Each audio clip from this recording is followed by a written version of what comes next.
Hey everybody, welcome back to Video Game Esoteric and a continuing series, What? Why? Where I take a look at some of the weirdest games I have played in my gaming history and games that I absolutely love and think you should play as well.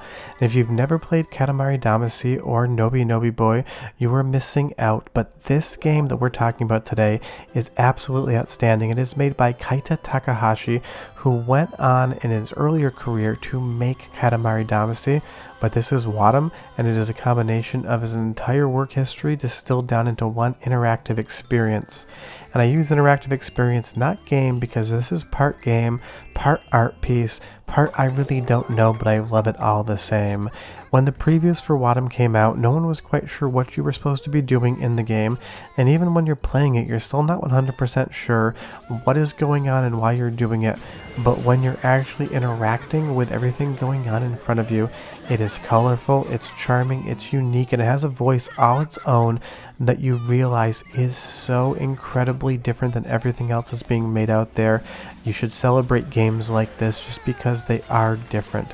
But you'll see here, we use the mayor and the explosive under his hat to blow up some flowers, and now we've welcomed back Nose. There are so many different characters in the world of Wattam. Some of them make sense, some of them make no sense whatsoever, but each one is wholly new and unique and different and gives you a different ability to solve what basically amount to environmental puzzles.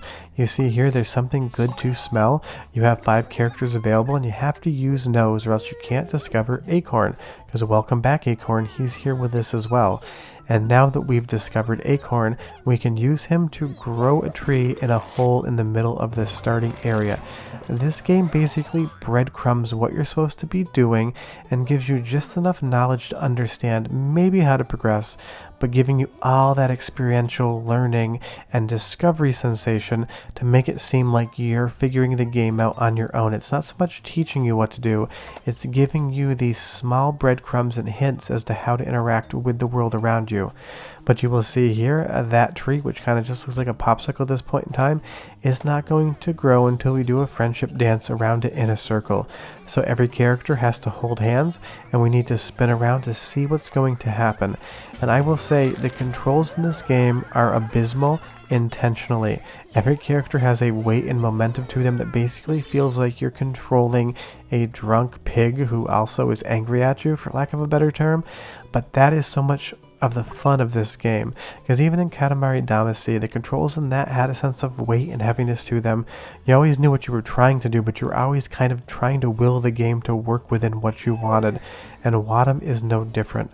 But now that we've done that friendship dance and stolen the acorn hat off the tree, we have made him angry and we have made him controllable, and now the tree can just eat different characters you've already discovered, and he can fruit completely different characters. Now the mayor is an apple, and there's an upside down white strawberry, and now that that's happened, we can move on. And every time you accomplish something, something else completely random and different and absurd happens, and that is where so much of the charm of this game comes from. You absolutely do not know what's going to be happening next, you just know it's going to be colorful, unique, and it's probably going to make you smile. And that's the thing, this game just makes me happy to play, even for the captures. I had to finally put it down because I played for like an hour when I only needed about 35 minutes. And you'll see we have mouth here now, and what is the mouth's job to do? Well, it eats. And what does it produce when it eats? Well, you're going to see a prompt on screen there for a poop, and now the mayor is a green apple colored turd. That's just how Wattam works, but that is the progression of this game.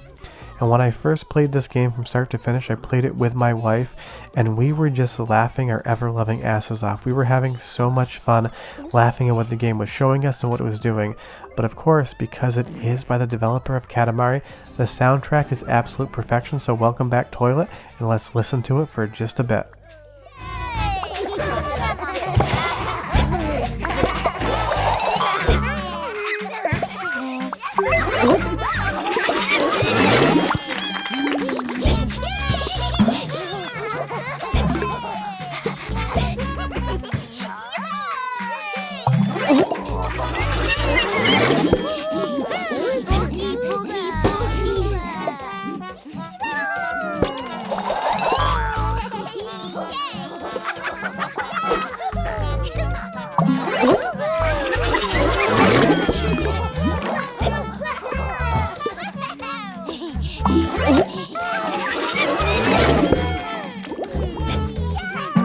The soundtrack is just this dissonant collection of horns and other jazz sort of rhythms, and all of the different noises and laughs that the characters make, and that all goes together to kind of be a symphony that just feels abrupt and cluttered, but makes perfect sense in the world of Wattam, because this game is nothing if not cluttered and unique and busy and just kind of always moving. And you'll see here that now we need to make a golden poop stack that we need to blow up with the mayor's hat. And that arrow, if you move the right analog stick around, you can control different characters, and if you've never blown up a stack of turds in gaming, what are you even doing with your life? You'll see that now that we've accomplished that feat of gaming, blowing up poop, another character comes in from the side, and it wants more golden poop. It is a bowling alley with a golden bowling pin on the top. I don't know how people come up with these ideas, and I'm kind of envious of them, just to be able to sit down and use your imagination to make pure absurdity that just makes you happy, and knowing that there's an audience out there that will enjoy it as well is spectacular. I love the fact that the developer of these games, Katamari Damacy, Noby Boy, and of course the video we're talking about, Wattam, just does whatever he wants and hopes that he finds an audience out there for it. In a small way, that's like me doing the channel. I talk about the games and hardware I love, and I discover people that love them as well by doing that. But you'll see here, the next goal is we need to make a golden stack of characters that is taller than that bowling pin, because you can climb on anything in this game, and just like controlling the characters and jumping around, it's got a sense of weight and momentum that kind of feels like Ico or Shadow of the Colossus, where you know what you're supposed to be doing, but the physics sometimes just make it that much harder. But now that we're taller than the bowling pin, well, bowling ball is going to come in here and knock him out of the way, which is what his nature is to do, and he's just going to shoot off into the sky. This game is always just doing something strange. Now that we've taken care of that, all of a sudden a phone appears, and the phone's receiver gets stolen off of his head, and like anybody, if they were stolen from, it's going to make you a little bit sad. And now the goal is to figure out how to get the phone receiver back, because we find out after we talk to the phone why he's so upset, that the sun itself stole the phone for a phone call. I don't think the sun knew it would upset the telephone, but that's just what happened, and that's a weird thing to say. The sun didn't know it was going to upset the telephone, but that is just what happens in the world of Wattam. Characters give you prompts, strange things happen, and now we're going to try to make a stack tall enough to get to the sun, which, if you can't tell already, is absolutely impossible. But when you try something that's not possible, the game checks your progress, and all of a sudden it provides you a green balloon. And what do balloons do if not float? Well, I guess if you put air in them, not much actually. What do helium balloons do if not float?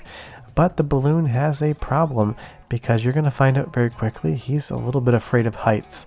That's just the narrative in Wattam, and I'm just showing you the first kind of area, because if you've never played this game before and you don't know much about it, you really have to experience it and play it for yourself without getting too much spoiled.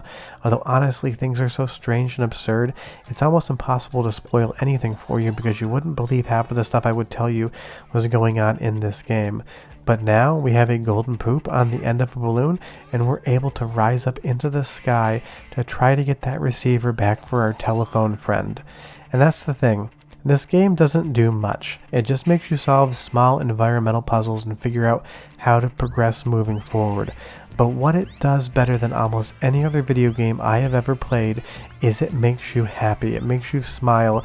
It makes you realize that there's people out there that are just making art for art's sake in the video game medium, and the people that enjoy it absolutely love it. And if this doesn't look at all good to you, then it just wasn't made for you. And that's fine, because there's so many genres in gaming. Something like this, which kind of defies even being categorized in a genre, is so important, because it just gives us something new and something unique. And the next game from this developer that ever comes out, I will be there day one to play it. I don't care what genre it is. I don't care what it's about. I know I will love it.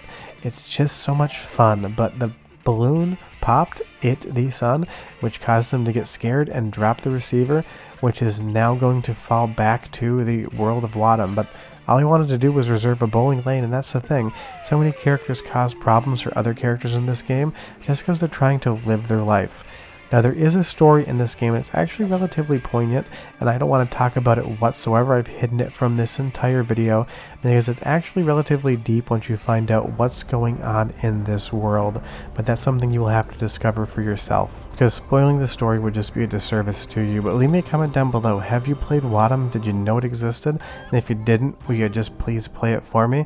But welcome back, Summer. We're into the second season of the game, and trust me, if you've never played this, do it. It's amazing.